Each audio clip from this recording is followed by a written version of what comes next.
Abraham کا پہلا نام ابرام تھا۔ خدا نے ابراہم سے کہا، اور تیرا نام پھر ابرام نہیں کہلائے گا بلکہ تیرا نام ابراہم ہوگا، کیونکہ میں نے تجھے بہت قوموں کا باپ ٹھہرایا ہے۔ ابرام کے باپ کا نام تارا اور بھائیوں کے نام نہور اور ہاران تھے۔ ابراہم کی بیوی کا نام ساری تھا، جو بعد میں خدا نے بدل کر سارا کر دیا۔ ابراہم کا تعلق کسدیوں کے اور سے تھا۔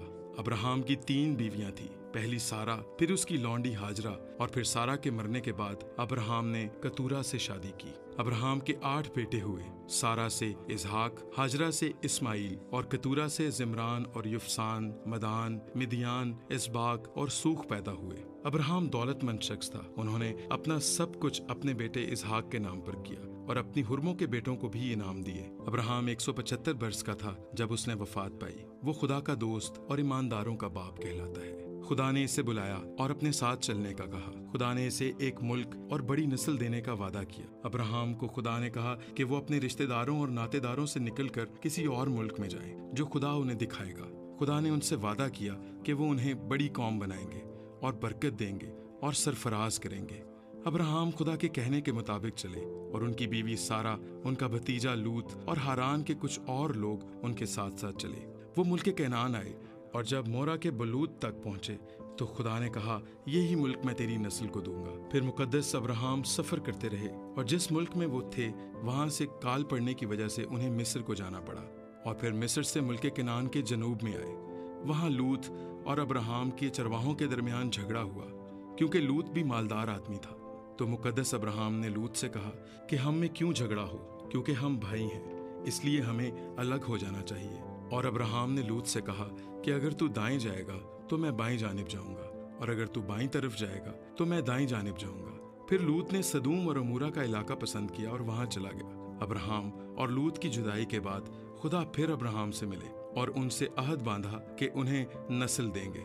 اس کے بعد کدر لامر اور اس کے 7 بادشاہوں نے، جنہوں نے سدوم اور عمورہ سے لوط اور اس کے گھرانے کو اٹھا لیا تھا، ابراہم وہاں سے لوط اور اس کے گھرانے کو چھڑا کر لائے، اور واپسی پر ان کی ملاقات ملک صدق سے ہوئی۔ ابراہم کی اولاد نہیں تھی، اور انہوں نے خدا سے کہا کہ میرے گھر کا مختار الیعزر ہے، کیونکہ میری اولاد نہیں، اور وہی میرا وارث ہوگا۔ خدا نے ان سے کہا کہ میں تجھے اولاد دوں گا۔ مگر سارا نے ابراہم سے کہا کہ میری لونڈی ہاجرہ سے مجھے اولاد دے۔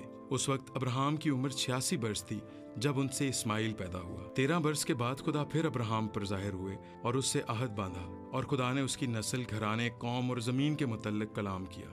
ابراہم نے چاہا کہ صرف اسماعیل ہی خدا کے حضور زندہ رہے، مگر خدا نے کہا کہ اسماعیل نہیں بلکہ اسحاق وعدے کا فرزند ہوگا، اور وہ سارا کے صلب سے ہوگا۔